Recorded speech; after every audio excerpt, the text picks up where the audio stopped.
الرحیم الحمد للہ نحمده ونستعینه ونستغفره ونعوذ باللہ من شرور انفسنا ومن سیئات اعمالنا من يهده الله فلا مضل له ومن يضلله فلا هادي له ونشهد أن لا إله إلا الله وحده لا شريك له ونشهد أن سيدنا ومولانا محمدا عبده ورسوله صلى الله عليه وعلى آله وأصحابه وبارك وسلم تسليما كثيرا كثيرا أما بعد فأعوذ بالله من الشيطان الرجيم بسم الله الرحمن الرحيم اليوم أحل لكم الطيبات آمنت بالله صدق الله مولانا العظيم وصدق رسوله النبي الكريم ونحن على ذلك لمن الشاهدين والشاكرين والحمد لله رب العالمين.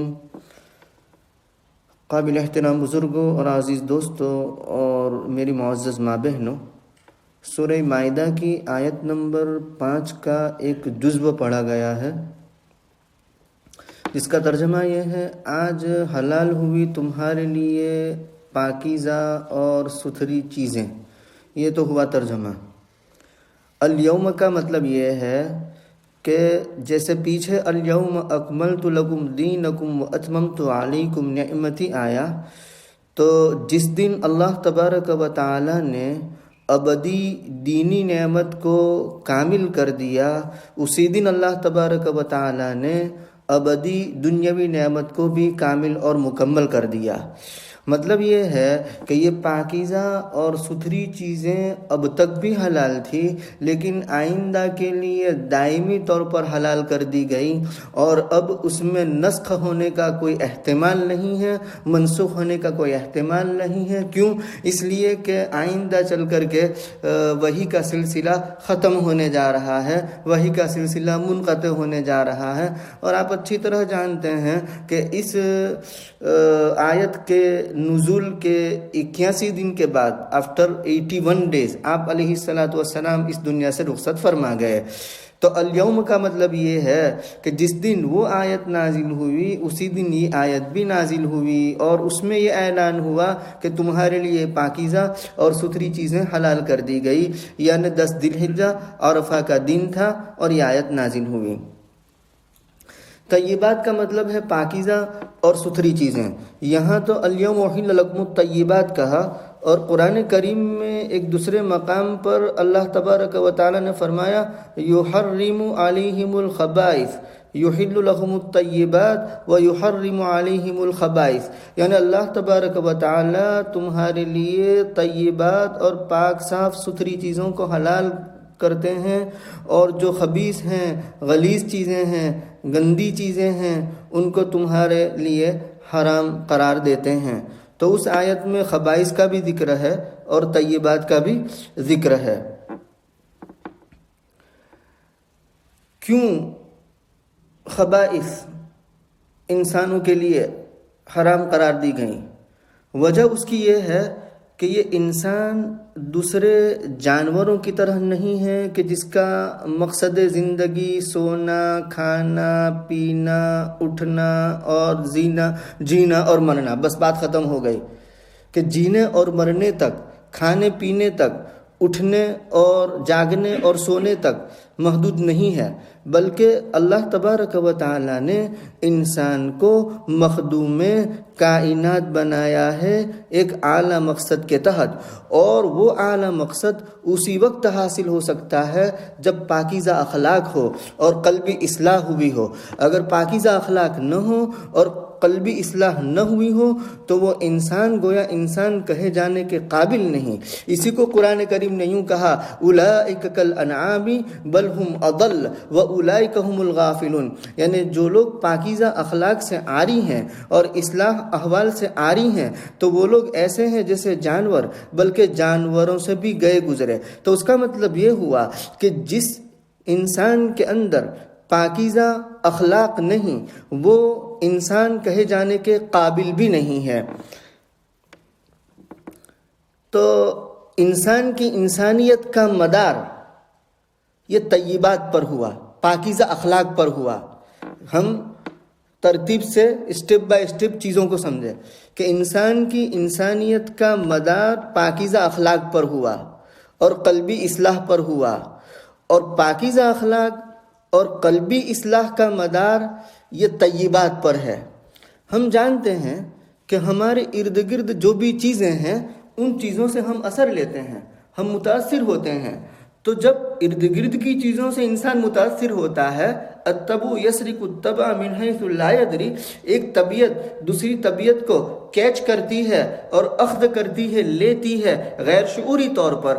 تو ہم کسی بھی سوسائٹی یا ماحول میں رہتے ہیں تو اس سوسائٹی اور ماحول کا جو ارد گرد ہے، ہمارا اراؤنڈ سراؤنڈ ہے، اس سے انسان غیر شعوری طور پر متاثر ہوتا ہے، افیکٹو ہوتا ہے۔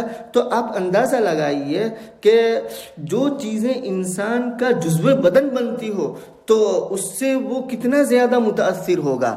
تو اس لیے خاص احتیاط برتنے کو کہا گیا اور انسانوں سے پرہیز کروایا گیا کہ تم ان جانوروں کا گوشت نہ کھاؤ یا وہ جانور نہ کھاؤ کہ جو تمہارے لیے مخرب اخلاق ہو، تمہارے اخلاق کو گندہ کرنے والے ہو، تمہاری طبیعتوں کو گندہ کرنے والے ہو، تمہاری صحت کو گندہ کرنے والے ہوں۔ تو مخرب اخلاق جو بھی جانور تھے ان جانوروں کو شریعت نے حرام قرار دیا تاکہ اس کے اخلاق پاکیزہ رہیں، اس کے اخلاق درست رہیں، وہ مخرب اخلاق نہ بنے، اس کے اندر رذائل نہ آئے۔ تو انسان کی انسانیت کا مدار پاکیزہ اخلاق پر، اور پاکیزہ اخلاق کا مدار طیبات پر۔ اسی لیے قرآن نے یہ حکم دیا، یا ایھا الرسل کلوا من الطیبات واعملوا صالحا۔ یہ انسانوں کے یعنی انسانوں میں جو اعلیٰ مخلوق ہے، انبیاء، ان کے حوالے سے، اور عام انسانوں کے حوالے سے اللہ تبارک و تعالیٰ نے کیا فرمایا؟ یا ایھا الذین آمنوا کلوا من طیبات ما رزقناکم۔ تو انسانوں میں جو اعلیٰ فرد ہیں ان کے لیے بھی اکل حلال کا حکم ہے، اور انسانوں میں جو عام انسان ہیں ان کے لیے بھی اکل حلال اور اکل طیبات کا حکم ہے۔ کیوں؟ اس لیے کہ عمل صالح کا مدار اکل حلال پر ہے۔ جہاں اکل حلال ہوگا وہاں عمل صالح ہوگا۔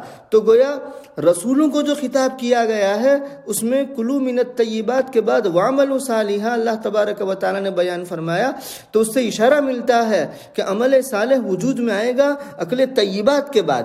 جہاں اکل خبائث ہوگا وہاں عمل صالح وجود میں نہیں آئے گا۔ تو گویا جہاں بھی اکل حلال ہوگا وہاں عمل صالح ہوگا، عمل صالح کا مدار اکل حلال پر ہوا۔ تو اس سے معلوم ہوا کہ چوری ہے، ڈکیٹی ہے، سود ہے، اور رشوت ہے، اور قمار ہے، اس قسم کی جو کمائی ہے اور جو حرام کمائی ہے، وہ جب ہمارے جزو بدن بنے گی تو وہ انسانیت سے دور اور شیطنت سے قریب ہوتا چلا جائے گا۔ اس لیے یہ پرہیز کروایا گیا۔ اب سوال یہ پیدا ہوتا ہے کہ کون سی چیزیں خبائث ہیں اور کون سی چیزیں طیبات ہیں؟ تو اس کا مدار جو انسانوں میں سلیم الطبع انسان ہیں ان کی نفرت اور رغبت پر ہے۔ اسی وجہ سے قرآن کریم نے جن جانوروں کو حرام قرار دیا وہ جانور ہیں کہ جن جانوروں کو تمام ہی انسان جو عقل سلیم رکھتے ہیں، جو طبیعت سلیمہ رکھتے ہیں، وہ اس سے نفرت کرتے تھے۔ ہر بشر اسلام سے پہلے بھی اس سے نفرت کرتا تھا، جیسے خنزیر ہے، خون ہے، مردہ ہیں، انہی چیزوں کو شریعت نے حرام قرار دیا۔ اور یہی وہ چیزیں ہیں کہ شریعت نے حرام کی، اس سے پہلے بھی طبیعت سلیمہ اس کو قابل نفرت سمجھتی تھی، اس کو گندہ سمجھتی تھی، اور شریعت نے انہی چیزوں کو پھر حرام قرار دیا۔ اچھا، یہ الگ بات ہے کہ زمانے جاہلیت میں جاہلانہ رسوم کے طبیعت پر غالب آ جانے کی وجہ سے صحیح اور غلط کی تمیز وہ کھو بیٹھے تھے اور وہ خبائث کو بھی کھا لیتے تھے، وہ الگ بات ہے۔ لیکن اس زمانے میں بھی جن کی طبیعت کے اندر سلامتی تھی وہ طبیعتیں ان چیزوں سے اجتناب کرتی تھی، بچتی تھی، اس سے دور رہتی تھی۔ اب کچھ چیزیں ایسی ہیں کہ جن کا خبث یہ مخفی ہوتا ہے، جن کی خباثت پوشیدہ ہوتی ہے، ہر شخص پر عیاں نہیں ہوتی، تو وہاں انبیاء کرام علیہم الصلاۃ والسلام کا فیصلہ معتبر ہوگا۔ وہ جو کہیں گے اس اعتبار سے عمل کیا جائے گا۔ کیوں؟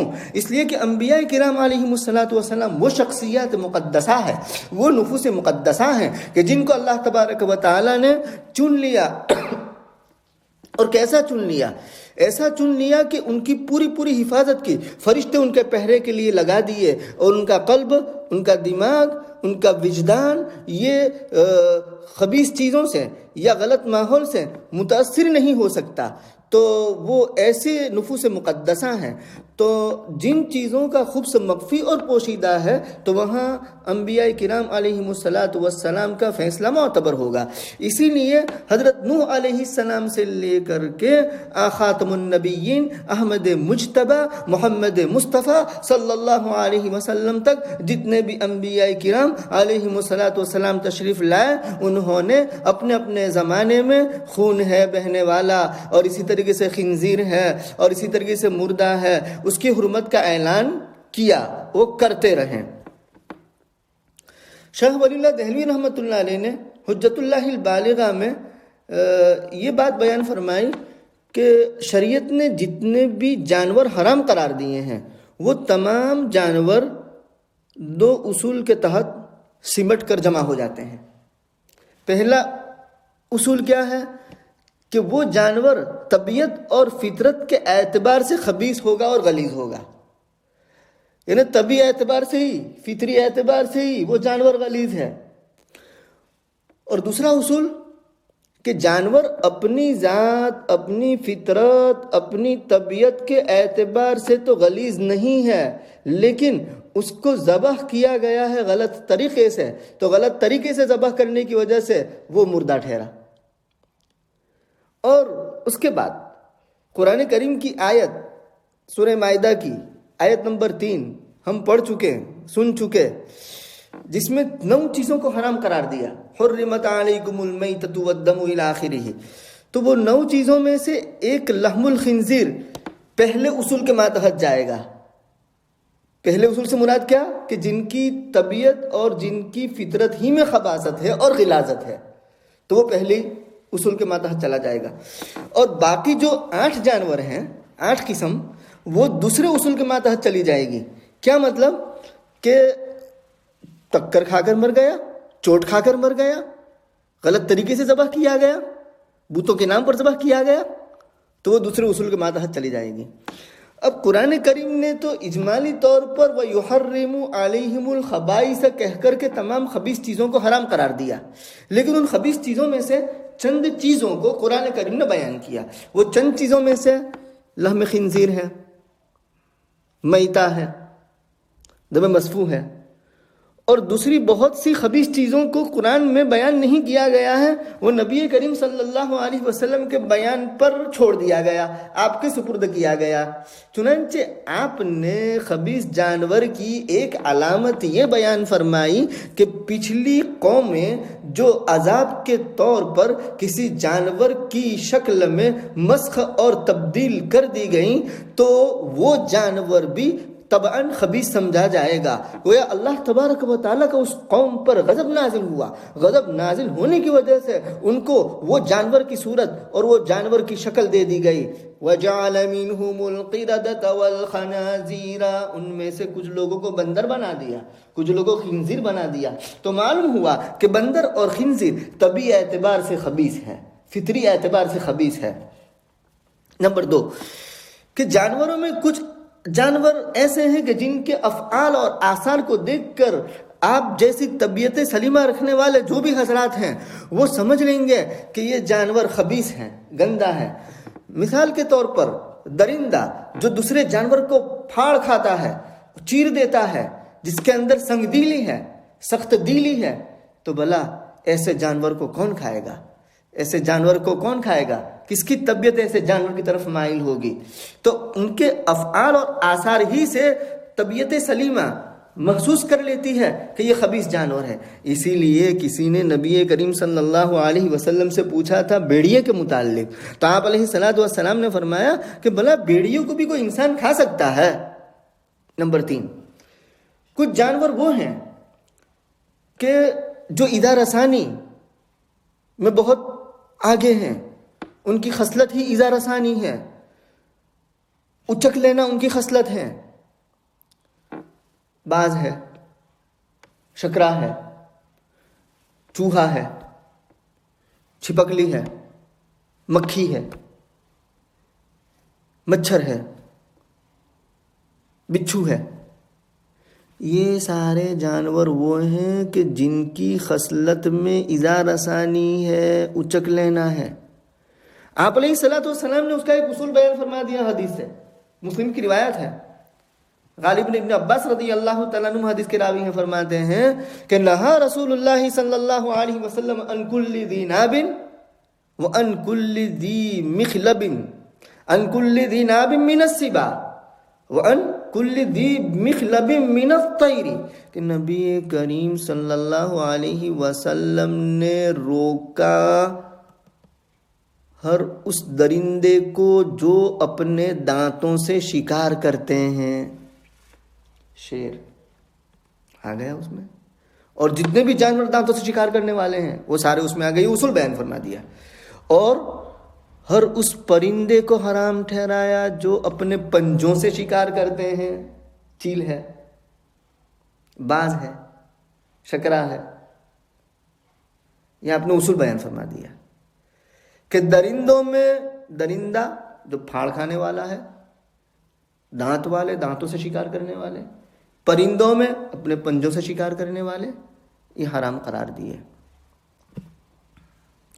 تو خلاصہ یہ نکلا کہ وہ تمام جانور جو انسان کے بدن کے لیے مضر ہو سکتے ہیں یا اس کی روحانیت کے لیے مضر ہو سکتے ہیں، وہ جانور اللہ تبارک و تعالیٰ نے انسانوں کے لیے حرام قرار دیے۔ اور وہ جانور کہ جو انسانی بدن کے لیے مفید اور نافع ہو سکتے ہیں اور روحانی اخلاق کے لیے مفید اور نافع ہو سکتے ہیں، ان جانوروں کو اللہ تبارک و تعالیٰ نے حلال قرار دیا۔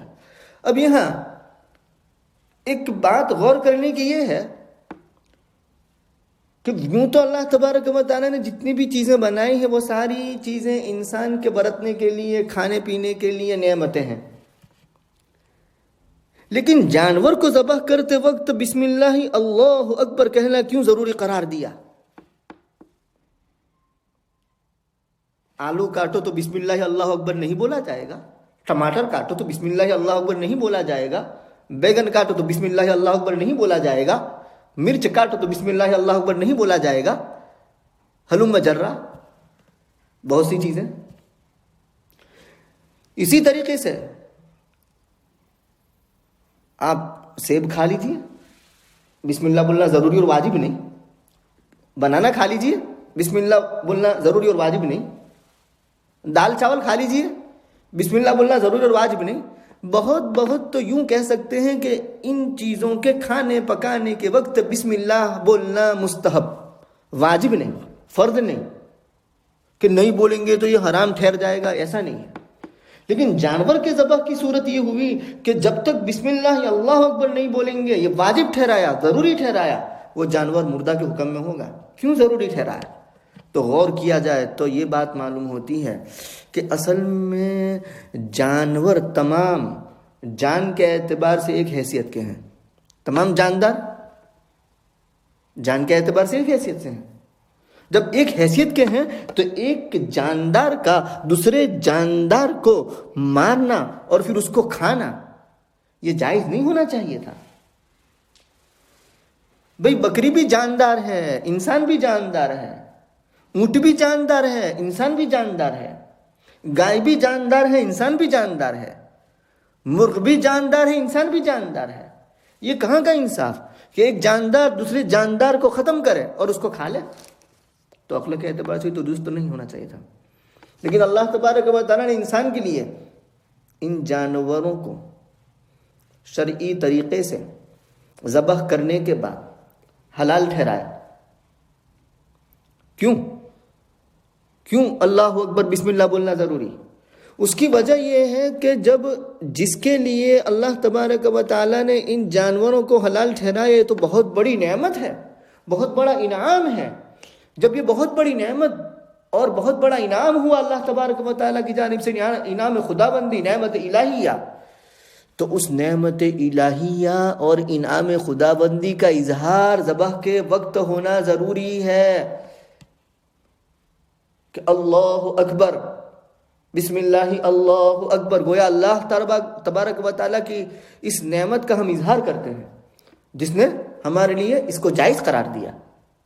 اور ایک دوسری وجہ یہ ہے کہ زمانے جاہلیت میں مشرکین جب جانوروں کو ذبح کیا کرتے تھے تو ذبح کرتے وقت وہ اپنے بتوں کا نام لیا کرتے تھے، تو شریعت نے اس جاہلانہ اور کافرانہ رسم کو مٹا کر اس کی جگہ پر ایک عبادت تجویز کی، بسم اللہ اللہ اکبر کہنا۔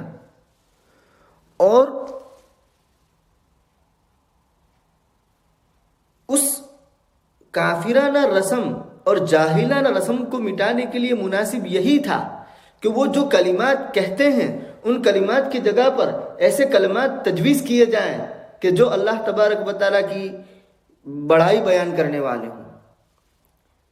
اور کئی مدت سے یہ رسم اور یہ رواج ہوتا چلا آ رہا ہے، تو اس رسم اور رواج کو مٹانے کے لیے شریعت نے یہ حکم دیا کہ تم جانور کے ذبح کرتے وقت بسم اللہ اللہ اکبر کہو۔ تو اس طریقے سے وہ جاہلانہ رسم اور کافرانہ رسم اس کو مٹا دیا۔ تو یہ ہوا الیوم احل لکم الطیبات۔